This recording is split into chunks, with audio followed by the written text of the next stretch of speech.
बच्चों, आज हम बात करेंगे नई कविता के बारे में, जो कि स्वातंत्र्योत्तर कविता मानी जाती है। स्वातंत्र्योत्तर मतलब स्वतंत्रता के बाद 1947 को हमारा देश आज़ाद हुआ था और नई कविता का जो प्रादुर्भाव हुआ था वो 1954 ईस्वी में हुआ था।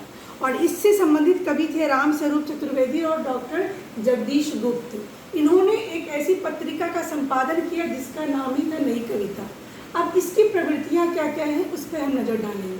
सबसे पहली बात कि कुंठा के स्थान पर जीवन के प्रति आस्था की बात करती थी नई कविता।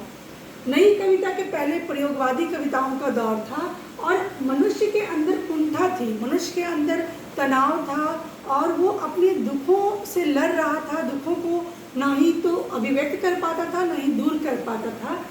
पर नई कविता ने मनुष्य को ये प्रेरित किया कि वो अपने जीवन के तनाव, जीवन के दुख, जीवन की कुंठा को हटाकर अपने जीवन के प्रति आस्था रखें, यानी विश्वास रखें और उम्मीद रखें। तो जीवन के प्रति आस्था की बात करती है नई कविता। दूसरी बात जो है वो युग के यथार्थ, सच्चाई और गहराई से जुड़ी हुई कविताएं हैं। पहले की कविताएं ऐसी थी जो कि कल्पना पे सिमटी हुई थी, कल्पना पर आधारित थी, या प्रेम की बात करती थी, या कुछ ऐसी बातें करती थी जो कि जीवन से कल्पना के तौर पर जुड़ी हुई बातें थी। जबकि नई कविता ने यथार्थ को पहचानने की कोशिश की। आम मनुष्य के जीवन में क्या घट रहा है, क्या सच्चाई है उसके पीड़ा की, उसका संघर्ष कैसा है, और सच्चाई और गहराई से जुड़ी हुई बातें क्या है जो आम व्यक्ति को प्रभावित करती हैं, उस तरह के मुद्दे को नई कविता में विषय बनाया गया और नई कविता से संबंधित जो कवि थे उन्होंने लिखा। तीसरी बात है कि नारी के प्रति सहज दृष्टि। अब आप कहेंगे कि नारी के प्रति दृष्टि कैसी रही। आप रीतिकाल की याद कीजिए। रीतिकाल में नारी सिर्फ एक भोग्या थी, उसे सिर्फ सौंदर्य की मूर्ति या सौंदर्य का उदाहरण माना जाता था। पर जब छायावाद की बात हुई तो फिर हम नारी के दुख दर्द, नारी की पीड़ा, उस पर हम बात करने लगे।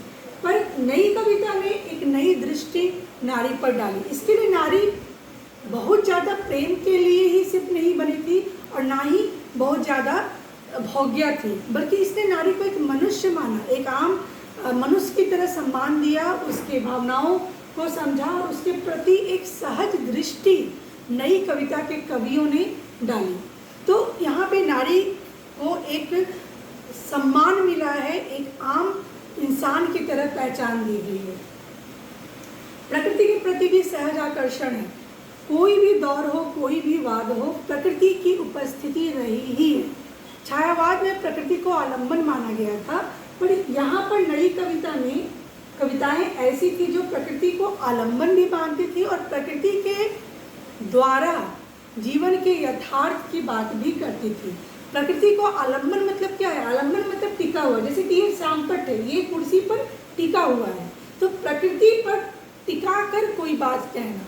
मैंने पहले भी समझाया है कि अगर बारिश हो रही है तो कोई रो रहा है, अगर दीपक जल रहा है तो कोई प्रतीक्षा कर रहा है। मैंने इस तरह की उपमा, दीपक तो प्रकृति का अंग नहीं है, लेकिन नदी की लहरें हैं, पहाड़ है, झरने हैं, सुबह का आना है, रात का आना है, तो इन सारी चीज़ों को उदाहरण के तौर पर कवियों ने अपनी कविताओं में रखा और भावनाओं की अभिव्यक्ति की। लेकिन नई कविता ने प्रकृति को आलम्बन भी माना, पर प्रकृति के सहायता से उसने जीवन की सच्चाई की भी बात की, यथार्थ की भी बात की। सिर्फ मन की भावनाओं पर ही इन्होंने स्थान नहीं डाला।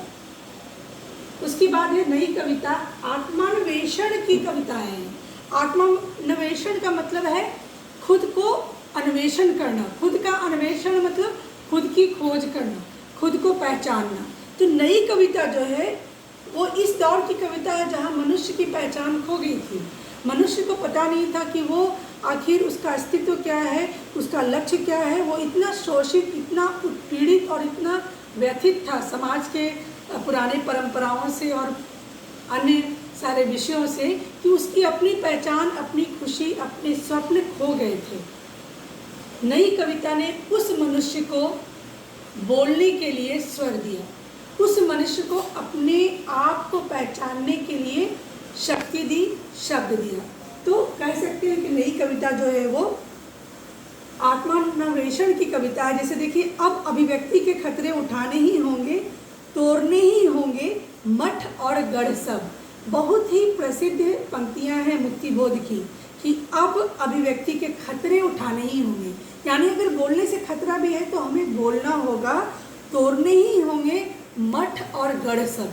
मठ क्या है, गढ़ क्या है? जब कोई व्यक्ति किसी एक विचार का पूरा एक आधिपत्य जमा लेता है और उसका एक घेरा बना लेता है तो वो मठ कहलाता है। तो ये पंक्तियाँ आज के संदर्भ में भी बहुत प्रचलित हैं और कई जगहों पर मैंने इसे पढ़ा है कि अभिव्यक्ति का खतरा उठाना पड़ेगा। नई कविता वही साहस, वही स्वतंत्रता और वही प्रेरणा देती है लिखने वाले लेखकों को कि वो अभिव्यक्ति के खतरे उठाएं और अपने आप को पहचानें। धन्यवाद।